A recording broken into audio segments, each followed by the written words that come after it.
अध्यक्ष महोदय ही दादागिरी झाली, अध्यक्ष महोदय ही दादागिरी झाली. आम्ही काय बोलायचं हे सांगू शकत नाही. ते मंत्री सांगतील ना, तुम्ही मंत्री झालं काय, तुम्ही मंत्री झालं काय.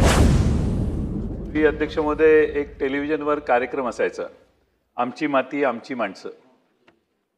त्यावेळी काळा पांढरा टीव्ही होता, त्यावेळी असायचा आमची माती आमची माणसं. आणि मग त्यात शीर्षक गीत होतं त्याचं की काळी आई धनधान्य देई, जोडती मनाच्या गाठी, आमची माती आमची माणसं. म्हणजे शेतकऱ्यांच्यात नव्या तंत्रज्ञानात आणि शासनामध्ये हा कार्यक्रम दुवा म्हणून काम करायचा. आणि तेव्हा शेतकऱ्यांचे आपल्यावर उपकार आहेत अशी जनता समजायची. जनतेच्या मनात शेतकऱ्याच्या बद्दल आणि खास करून शहरात राहिलेल्या माणसांच्या मनात ग्रामीण भागातल्या कष्ट करणाऱ्या वर्गांच्या बद्दल त्यावेळी फार आपुलकी आणि आदर असायचा. आणि आजही तो आहे, मी नाही म्हणत नाही. पण आज जरा थोडीशी वेगळी परिस्थिती निर्माण झालेली आहे, चित्र वेगळं आहे.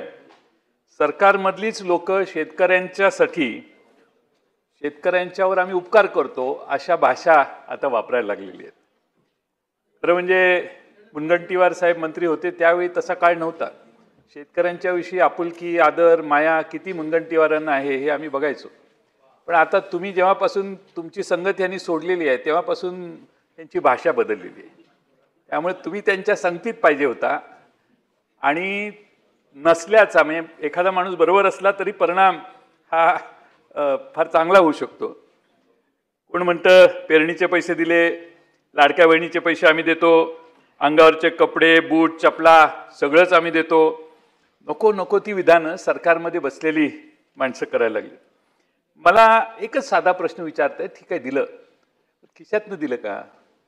आपल्या खिशातनं दिल्यासारखी भाषा मंत्र्यांनी करणं हे महाराष्ट्रातली स्वाभिमानी जनता, स्वाभिमानी शेतकरी कधी सहन करणार नाही. आपल्या अंगावरचा सूट, पायात घातलाय तो बूट कोणाची देणं आहे? मतदारांची ना. तुम्ही जे काय आज घालताय कपडे हे कोणाच्यामुळे आपली तुमची प्रगती व्यक्तिगत जर कोणाची झाली असेल तर आपल्या घरात जे अन्नधान्य शिकतंय ते शेतकरी राबवल्यावर हे मान्य आहे, तर मग ही भाषा कशी काय? आणि म्हणून अध्यक्ष महोदय, पहिल्यांदा देवेंद्र फडणवीसांनी सरकारमधल्या मंत्र्यांना त्यांची भाषा बदलायला सांगा. जरा नम्रता ही कायम उपयोगी पडते. आमची विनंती आपल्यामार्फत सरकारच्या प्रमुखांना आहे की थोडीशी शेतकऱ्यांच्या प्रती, कष्टकरी वर्गांच्या प्रती जर मंत्री जसं बोलायला लागले तर मग शहरातली सगळी सुटाबुटातली माणसं त्यांना त्याज्य करतील. आणि म्हणून ही सामाजिक परिस्थिती निर्माण होणार नाही याची काळजी घ्यावी. खरं म्हणजे मग ही सत्तेची मगरुरी आहे का, अहंकार आहे का, हा थोडासा अभ्यासाचा विषय आहे. आता सुरेश धस अशी कधीच भाषा बोलू शकत नाही, कारण शेतकऱ्यांच्याकडून आलेला माणूस असं बोलू शकत नाही. पण अचानक मंत्री झाल्यावर काही घोटाळे होतात, तसे आता काही लोकांच्या बाबतीत घोटाळे व्हायला लागले. त्यामुळे सुरेश धस बाहेर, हे मुनगंटीवार बाहेर, अशी परिस्थिती आता बरेच जण नाही आहेत. त्यामुळं किती जण बाहेर आहेत त्याची मोठी यादी आहे. त्यामुळे हे सगळे या सगळ्यांना खरं म्हणजे माझी विनंती आहे की आता सरकारमधल्या मंत्र्यांचं एक वक्तव्य आहे, भिकारीसुद्धा 1 रुपया घेत नाही, पण आम्ही शेतकऱ्यांना 1 रुपयात विमा देतो. म्हणजे भिकाऱ्याशी शेतकऱ्याची तुलना झाली. कदाचित ते बोलताना थोडा करंट उशिरा लागत असल्यामुळे त्यांना कळलं नसेल की आपण काय बोलतोय. त्यामुळे बोलताना त्यांच्या लक्षात नसेल आलं. पण त्याचा अर्थ हा होतो, कर्जमाफीचा पैसा शेतीसाठी न वापरता साखरपुडे आणि लग्नासाठी वापरला जातो. अध्यक्ष महोदय, खरं म्हणजे बांधावर जाऊन नुकसान झालेल्या पिकाचे पंचनामे होतील, काढून ठेवलेल्या पिकाचे पंचनामे होणार नाहीत, मग काढल्यावर ढेकळाचे पंचनामे करायचे का, अशी भाषा करणं थोडं कसं असतं. विशेषतः विदर्भातली जनता तर फार सॉफ्ट आहे मनाने.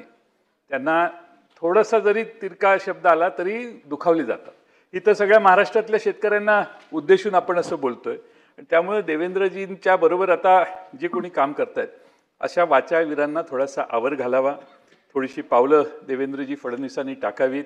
थोडासा काही बदल करायचा असेल तर करायला आमची हरकत नाही. चांगली माणसं जी काही आपल्यासारखी नम्र माणसं आहेत त्यांना आत घ्यायला काही हरकत नाही. अन्याय दूर करण्याची जबाबदारी आता आमच्यावरच आहे. आम्ही एवढा प्रयत्न करू की परिस्थिती निर्माण करू की माणूस 4थ्या 5व्या लाईनीत बसलेला पहिल्या लाईनीत येऊन बसेल. तुम्ही काळजी करू नका. त्यांची आता बळीराजा खरीपाच्या पेरणीसाठी जुळवाजुळव करायला लागलाय. तेव्हा सरकारनं अध्यक्ष महोदय 100% अनुदानावर हेक्टरी 75 किलो बियाणं देण्याचं जाहीर केलं.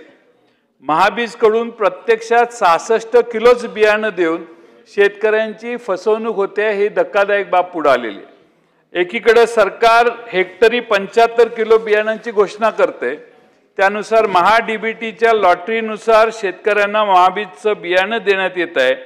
मात्र महाबीजकडून 22 किलोची एक बॅग याप्रमाणे 66 किलो 3 बॅगांमध्ये दिलं जाते. महाबीज प्रति हेक्टरी 9 किलोवर डल्ला मारते असं शेतकऱ्यांचं म्हणणं आहे.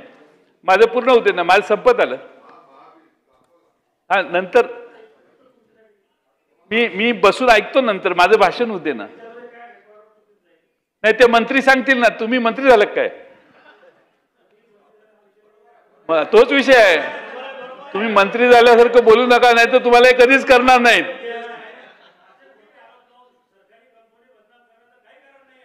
अध्यक्ष महोदय, ही दादागिरी झाली. आम्ही काय बोलायचं हे सांगू शकत नाहीत. सावरकरांना सावरकरांच्या सारखं वागू नका म्हणून सांगा जरा. बसा खाली. अध्यक्ष महोदय, एकीकडे 75 किलो हेक्टरी जे फॅक्ट पुढे आलेले आहेत सावरकर ते सांगतोय.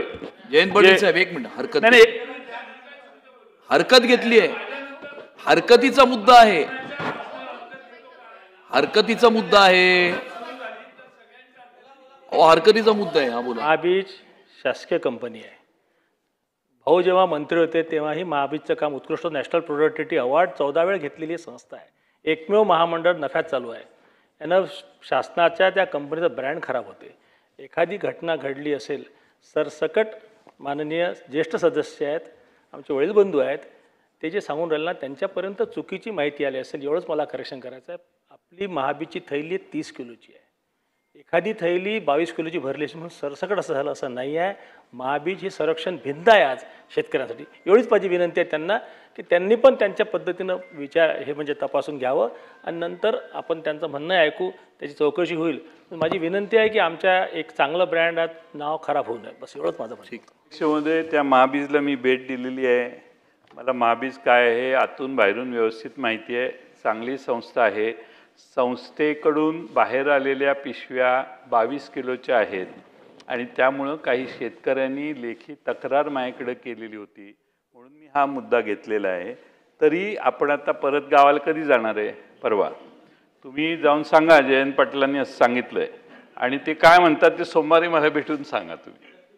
आणि मी तुम्हाला पण माहिती देईन, कळवेन. तुम्ही माझे हितचिंतक आहात, त्यामुळे मी तुम्हाला कळवेन. सावरकरांचा एक किस्सा आहे माझ्याकडे, पण आता जाहीर सांगत नाही, खाजगीत तुम्हाला सांगतोय. हे चांगलं आहे, वाईट नाही. ते निरीक्षक म्हणून दुसऱ्या राज्यात गेलेले, मध्य प्रदेशमध्ये, तिथल्या रिझल्टबद्दल सांगेन मी तुम्हाला काहीतरी. पण विनोदाचा भाग सोडून द्या.